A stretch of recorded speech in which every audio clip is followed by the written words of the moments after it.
Arte, cultura, glamour, beleza, segurança. Concreto, pichação, vandalismo, perigo, feiura. Será verdade? Afinal, o que é arte? Arte para quem? Arte para o quê? Onde ela está? E quem a faz? O que é arte para você? Para mim, qualquer tipo de expressão de sentimento, de pensamento, de ideia, é a pessoa se expressar. Expressão cultural, expressão de povos, mas também é poder. É o poder de falar, o poder de se expressar. O que é grafite? Isso. Grafite é a expressão da arte nos muros, nas paredes. Grafite é a chamada arte de rua, onde se desenha em ambientes públicos. Sim, são pinturas feitas em paredes, né? É uma forma de expressão marginal, urbana, feita por pessoas que talvez não tenham dinheiro para comprar uma tela ou apenas faz na parede. A pichação seria mais como visto pela sociedade como um ato de vandalismo, né? Às vezes de alguma gangue, alguma coisa assim, ele quer pichar sua marca como marcação de território, ele acaba fazendo uma pichação. E você acha que os grafites são arte? Sim. Sim, com certeza. Sim. Com certeza, é uma expressão de arte válida. E entre arte de museu e arte dos grafites, qual você tem maior afinidade? Artes dos grafites, porque é a arte onde todo mundo consegue ter acesso e consegue conversar com também. Eu diria com grafite, porque é o que eu mais vejo. Grafite está em qualquer lugar, está na rua, está onde você for. O museu é um lugar que a pessoa já vai na intenção de ver arte. Para o senso comum, os grafites são falta do que fazer, serviço de vândalo, coisa de ladrão e delinquente, desviando os olhos das diversas faces, nomes e figuras pintadas nas ruas de Goiânia. Mas será que não existe arte do outro lado de nossa janela? No caminho até o trabalho, no concreto quente sob o sol da manhã? Já parou para olhar à sua volta?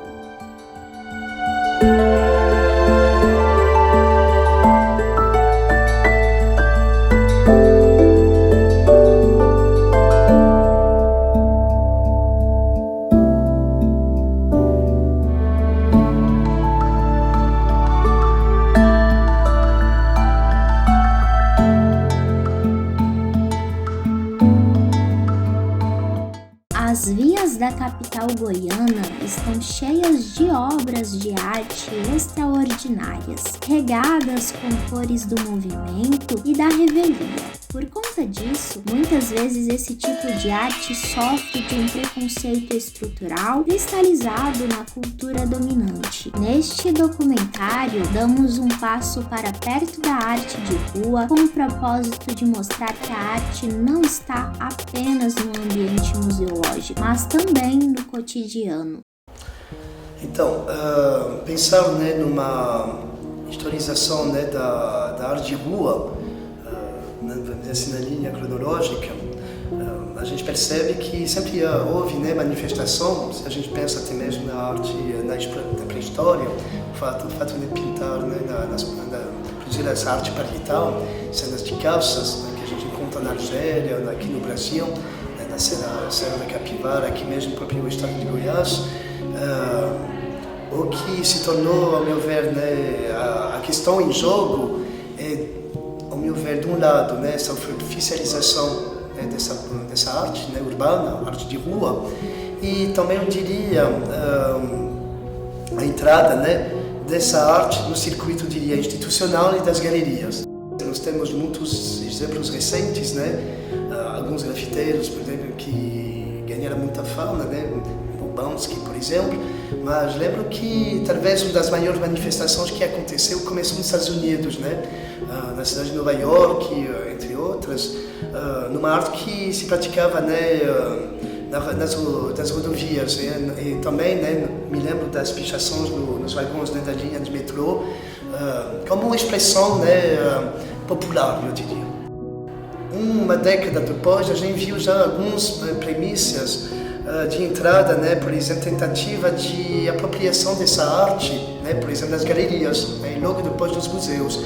Nós temos, né, por exemplo, na França, né, um artista que praticou essa arte de rua a partir da década de 50. Aliás, né, a rua se torna basicamente um teatro de experimentação, tanto na produção das imagens, mas também, por exemplo, de performance.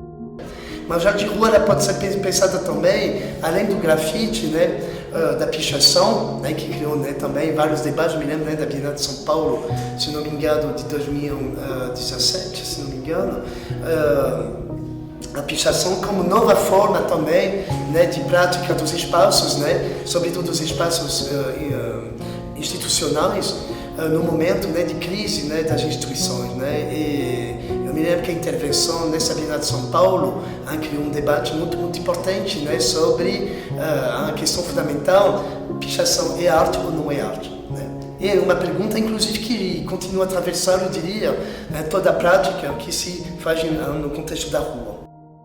Então, eu acho que um dos primeiros motivos, né, para esses artistas atuarem na rua é uma questão de espaço, né? Obviamente, além do espaço, eu diria que é uma questão de postura, né? Optar justamente para atuar fora do circuito, eu diria, oficial, que ele seja, né, público ou privado, né? Então, a maioria desses artistas também é uma produção artística que lida muito com o efêmero, né? Eu acho que seria difícil de entender uma arte, né, do grafite sem pensar numa arte efêmera, né?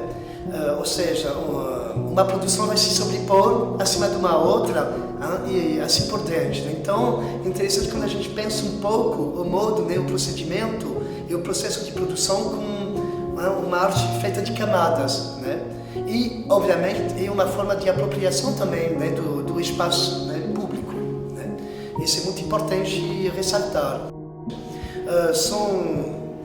Em geral, é interessante também de identificar cada grafite da assinatura, né, sobretudo do grafiteiro, né, ou até mesmo, né, do pichador, da forma mais extrema, né, mais codificada, porque é uma linguagem também específica. E nesse sentido, né, eu diria que a arte de rua ela se caracteriza, eu diria, muito com uma identificação do lugar onde ela vai ser realizada. Então, por exemplo, pensando no Beco da Codorna, né, aqui em Goiânia, que parece quase, né, uma galeria a céu aberto, né? E a grande diferença é que não é uma arte nem para comprar nem para vender, é uma arte para se ver, né? Uma arte para entender um pouco as preocupações do momento também, porque é uma arte que é bastante expressiva, querendo ou não, com os próprios códigos, né, próprios registros, mas ela se insere diretamente, eu diria, no coração da sociedade, que é basicamente, né, esses becos, essas ruas, essas avenidas, né, e às vezes, né, obviamente, ela vai se contrapor, né, num poder público, de uma forma assim, como forma de resistência, né? Eu acho que hoje não tem como, o grafite faz parte do nosso panorama visual, né, urbano, independentemente da cidade na qual a gente estamos vivendo, né? Então, eu acho que esse estigma, obviamente, ele é muito atrelado no mundo também com, né, a população, né, brasileira se enxerga, né? Se a gente perceba bem, em geral é raro, né, de ver esses grafites, por exemplo, lá no setor marista, né, no Bueno, do pouco que eu saiba, né? A maioria, né, dessa produção se concentra no centro, no setor sul, né, e alguns lugares assim um pouco afastados. Mas com certeza que ele sempre marca, né, um momento, né, sociocultural muito importante. Então eu acho que pensar na arte de rua, e sobretudo os grafiteiros, e pensar não numa expressão única, né, artística, mas também uma arte plurifaceta. Porque o que nós vemos, né, pintados, né, nas paredes ou em qualquer prédio, remete também a uma cultura bem mais ampla do que isso, que inclui música, que inclui performance, que inclui inclusive, né, outras práticas, né, como o skate, que é também hoje um modo de expressão no mundo dos esportes, por exemplo, muito importante. O primeiro museu como conhecemos hoje em dia foi o Ashmolean, criado em 1643 na cidade de Oxford. Quando pensamos sobre esses espaços, automaticamente vem a ideia de obras de arte requintadas, abstratas e pouco acessíveis, destinadas a pessoas com alto nível intelectual.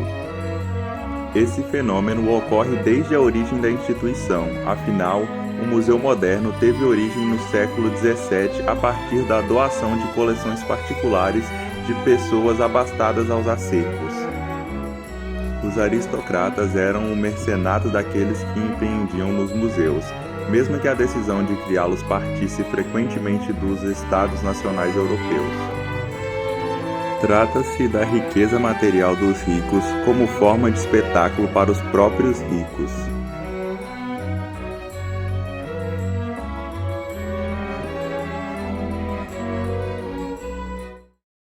As pessoas procuram arte. Antes de tudo, né? As pessoas têm interesse, né? No fascínio, na beleza, no exotismo, no horror, no choque, né? Na desterritorialização que a arte causa, que provoca na gente, né? E os museus são espaços privilegiados para essa leitura, né? Então, acho que primeiro as pessoas se interessam por arte, procuram arte. E dentre todos os espaços possíveis onde a arte pode estar, o museu é um espaço privilegiado para a gente contemplar, para a gente perguntar, problematizar, enfim, refletir sobre essas obras. Não só no museu, claro, né? Mais do que, inclusive, outros temas, né? A arte está aí pela rua, toma outros desdobramentos, né? Mas eu penso no museu como esse espaço privilegiado, de escuta, onde vai ter uma pessoa preparada para te fazer, sabe, as perguntas bacanas para você interrogar uma obra, né? Ou te dar aquela formação que você possa compreender como é que tipo de camadas de repente de significado a gente tem sobre aquela mesma obra. Os museus eles têm uma história bastante longa de exposição de objetos de interesse artístico, científico, tecnológico, né? Que remontam a pelo menos mais de 2000 anos. Né? E que esses espaços eram alguns, bem no início, assim, uns 2000 anos atrás, eram espaços sempre reservados a uma espécie de elite econômica ou intelectual, e que aos poucos cada vez mais foi se percebendo o caráter público, educativo, didático, né? A necessidade o poder, de certa forma, de atração dessas imagens, desses objetos. E a partir da Revolução Francesa a gente percebe um movimento vindo da Europa de utilização desses objetos, aí em especial os objetos artísticos, né? Pinturas a óleo, esculturas, as coleções científicas, as mais variadas. As pessoas de repente sentiam a necessidade de terem acesso a esses objetos que antes eram só encerrados nos gabinetes dos reis, dos príncipes, dos grandes colecionadores, né? A partir da Revolução Francesa a gente tem esse movimento de abertura dos museus para o grande público. Acho que o interesse já vinha de antes, mas o movimento, vamos chamar assim, institucional, então organizar esses espaços, os palácios, né? A partir do fim das monarquias europeias, e abrir esses espaços ao público para ele poder fruir, pesquisar, admirar, enfim, né? Acontece a partir da Revolução Francesa, e depois começam a se organizar as primeiras escolas, né, dentro desses museus. As escolas, no caso dos museus de arte, as escolas artísticas, né, que davam esse viés da arte acadêmica, né, de ocupar esse espaço dos salões, né, da nobreza, de exibir as novas técnicas, né, os novos conhecimentos em termos de arte, né, e que tinha aquela coisa mesmo educativa e professoral, né, de imitar os grandes mestres, né.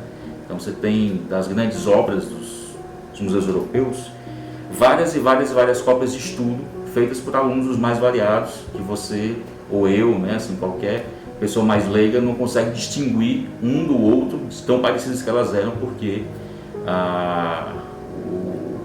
o estado da arte que se queria atingir era conseguir copiar os grandes mestres, né?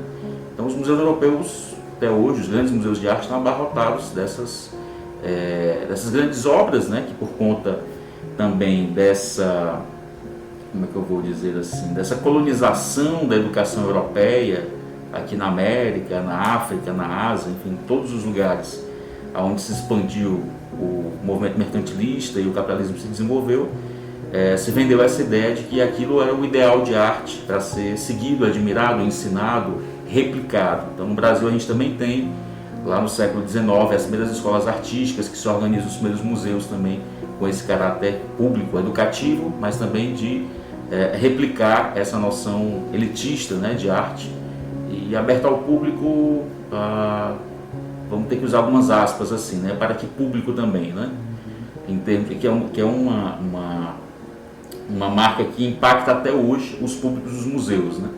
A gente fala de museus abertos cada vez mais ao público, mais democráticos, mais acessíveis, né, mas é muito comum as pessoas mais comuns ou que não acham que estão com uma roupa adequada ou que estão de chinelo, né? Estou falando de uma cultura periférica e tal, que as pessoas não se sentem participantes, não se sentem merecedoras de entrar naquele espaço, né?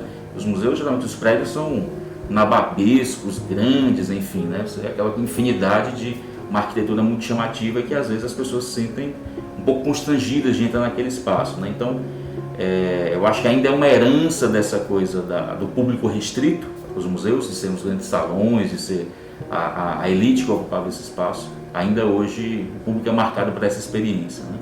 Tá, a gente tem que pensar um pouco, talvez, na formação desses acervos, né? Acervos dos conjuntos de coleções, né, das obras nos museus.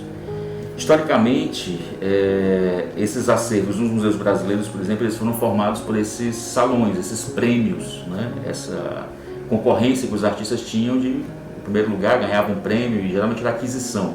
O artista ganhava um prêmio em dinheiro e a obra era absorvida pelo museu.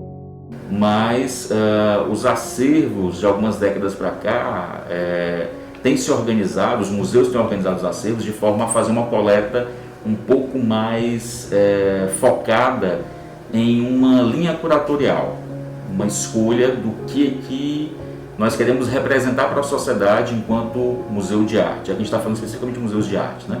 Então essa linha curatorial, que existe em todos os museus, museus de ciência, museus de história, mas os museus de arte, eles privilegiam certos movimentos, certas escolas, né? Eles dão certas perspectivas, certos horizontes do que eles querem, vamos dizer assim, preencher os espaços do museu e passarem a ser conhecidos a partir daquilo. Então, a gente tem que entender que os museus, eles vão preenchendo esses espaços, né, das suas coleções por conta desses movimentos, né? Não é necessariamente assim, vamos chamar, o critério de entrada e de saída também, que de vez em quando, muito dificilmente, mas de vez em quando as obras saem também, os critérios de movimentação das obras do museu, eles são um pouco aleatórios e a gente tem que entender que eles são feitos em momentos diferentes, por pessoas diferentes, por conta de gestões e perspectivas um pouco diferentes. Eu acho que o museu, assim como outros espaços, ele é um dispositivo social que ele tem um alcance grande, né, pelo espaço que ele conseguiu construir historicamente. O museu, a política, a igreja, enfim, todos esses espaços sociais foram formados, né, com a perspectiva de concentrar, congregar as pessoas, né, espaços formativos, né, espaços políticos, né, por que não dizer também. E o museu nunca abriu mão desse papel, né? Ele sempre foi um espaço educativo.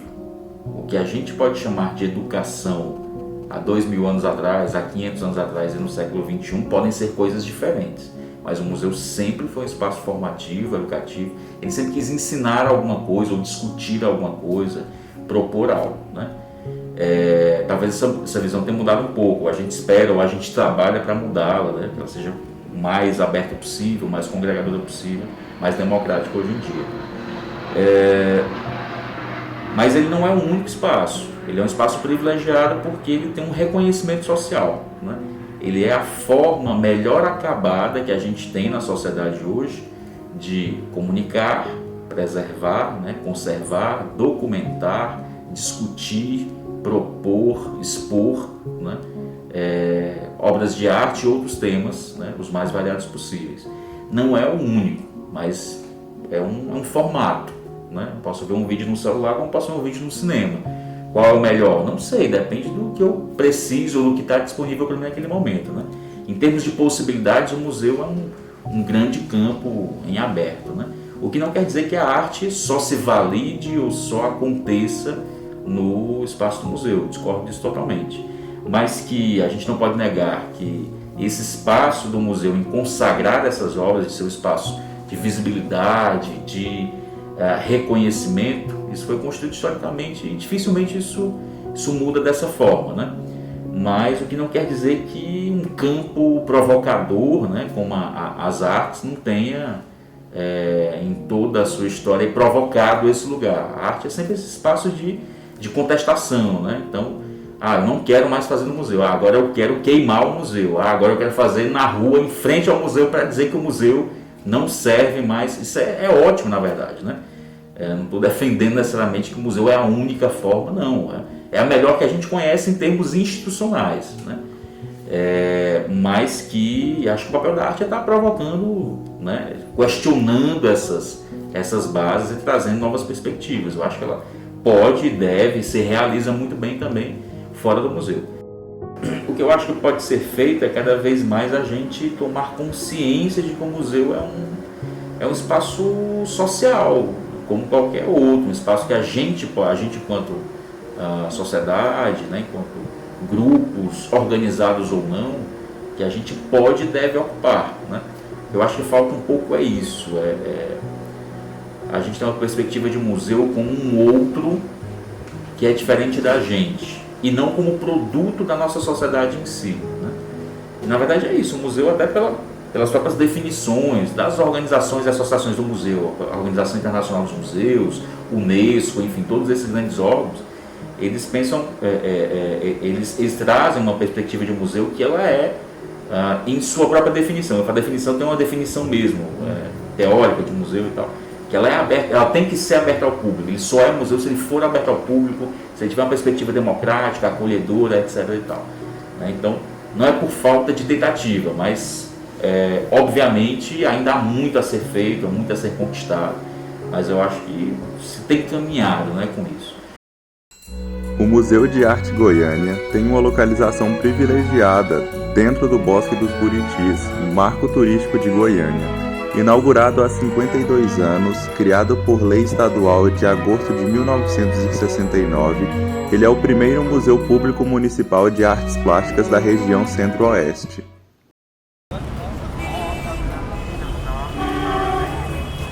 A arte museológica, de fato, é muito importante para a educação e formação do indivíduo. Mas viajando até o centro da capital, encontramos uma vasta gama de expressões artísticas onde confluem as principais avenidas da cidade. Com a enorme circulação de pessoas e veículos, essa arte ganha ainda mais notabilidade. Chamado também de Museu a Céu Aberto, o Beco da Codorna, local com acesso pela Avenida Anhanguera, mantém obras de vários artistas espalhados em suas paredes, refletindo a força da cultura urbana no interior da metrópole. Meu nome é Carlos Henrique, tenho 36 anos, atuo na cena do grafite desde 2011, 2012 e moro em Aparecida de Goiânia atualmente. O grafite eu faço de forma bem espontânea mesmo. Eu pego meus materiais em casa e saio pra rua e pinto a parede que melhor me satisfazer, assim, né? De uma forma bem espontânea mesmo. Eu penso que o grafite nasce para dar voz, né? Para os povos periféricos se expressarem, né? E sem fins lucrativos. Entre a diferença entre grafite e pichação, eu acho que essa diferença ela é mais marcada aqui no Brasil, né? Ela foi criada mais aqui mesmo para higienizar essa coisa da cidade, né? De colocar um desenho bonito, que aí o povo vai impedir de fazer uma pichação. Mas para mim, assim, não existe essa separação. Elas vêm da mesma coisa, né? Dessa necessidade de expressão, né?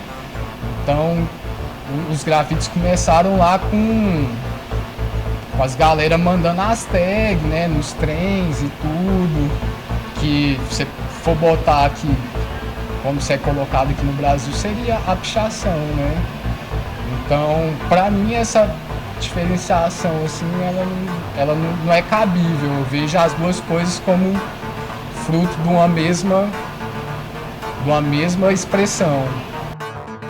Então, eu vejo que é muita da construção social, né? Assim, o Brasil, ele é um país extremamente desigual, né? E desde a sua fundação ele se construiu na desigualdade.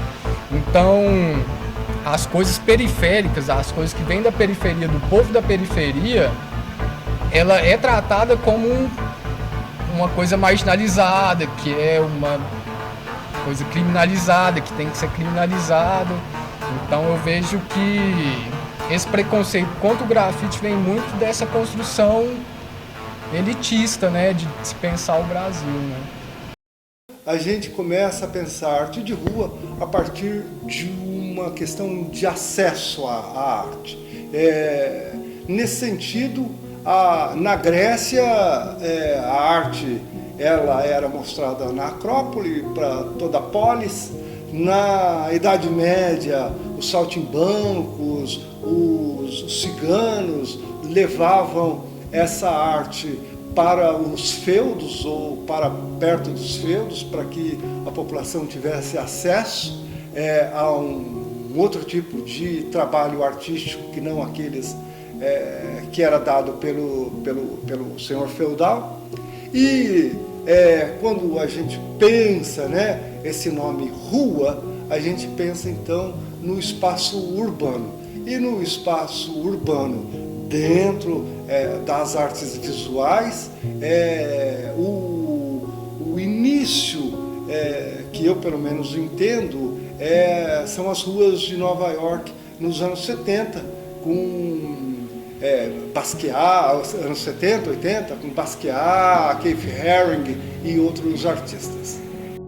Se nós vamos falar exatamente do grafite, então essas dois primeiros problemas que eu trouxe, que é a acessibilidade e a questão das políticas públicas para a arte, elas entram em cena. Primeiro porque o grafite tem a questão da acessibilidade, mas a acessibilidade nem sempre vem acompanhada de políticas públicas, que deveria ser o cerne de toda a gestão governamental ou de toda a malha que dá sustentação à sociedade e às sociabilidades. Então, a gente pensar então na arte pública em termos maiores. Bom, o grafite ele começa se espalhando, né, a partir dos anos 70, 80. Ele vem em São Paulo. Eu mesmo sou da segunda geração de artistas grafiteiros em São Paulo, junto com o grupo Tupinambá na Vila Madalena. Era um meio daquelas galerias, daquele mercado que não estava aberto aos artistas, era um modo de mostrar e de publicizar também a arte que nós fazíamos. Assim a gente então descobre um espaço, né, que é a cidade como uma tela de pintura, ou a possibilidade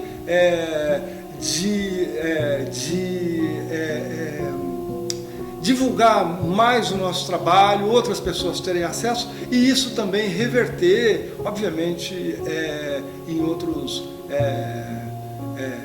dividendos para o nosso próprio trabalho pessoal. O estigma não é contra a arte de rua, o estigma é contra a arte. Então, como é que você resolve isso?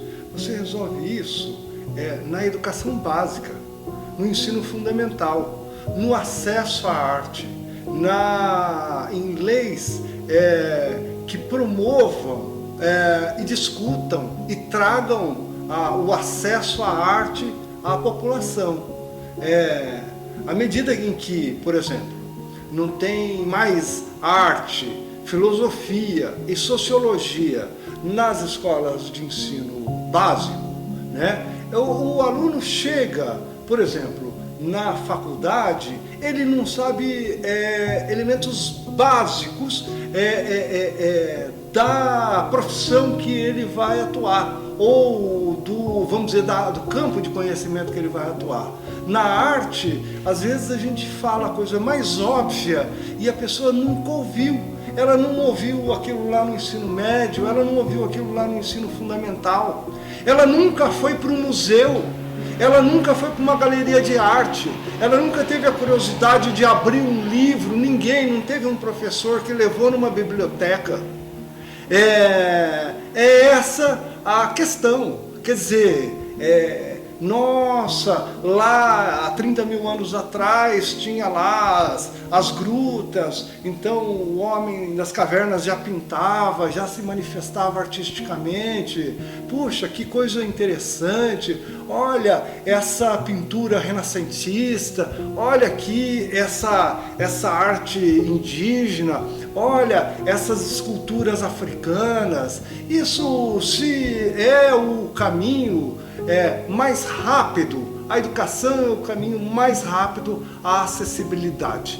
A educação é o caminho mais rápido à civilidade. A educação é o caminho mais rápido ao conhecimento. E o conhecimento leva ao desenvolvimento, leva também à arte e leva também a que as pessoas possam fruir tanto a arte que hoje está estigmatizada fora do museu, quanto dentro das instituições.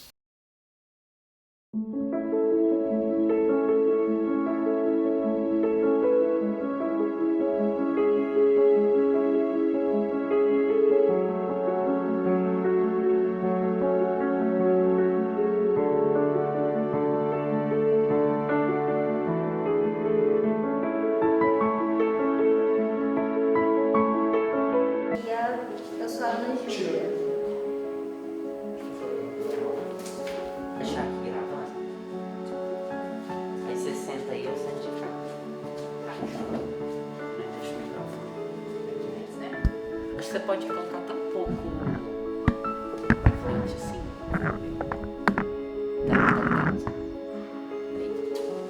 No caso, você vai ficar segurando aqui. Eu vou ficar aqui falando, né? Aquela coisinha, né? Isso deve ser dívida de jogo, né?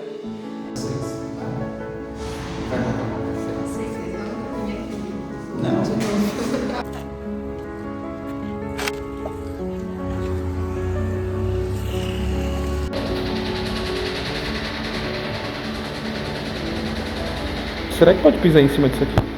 Vai, Peter.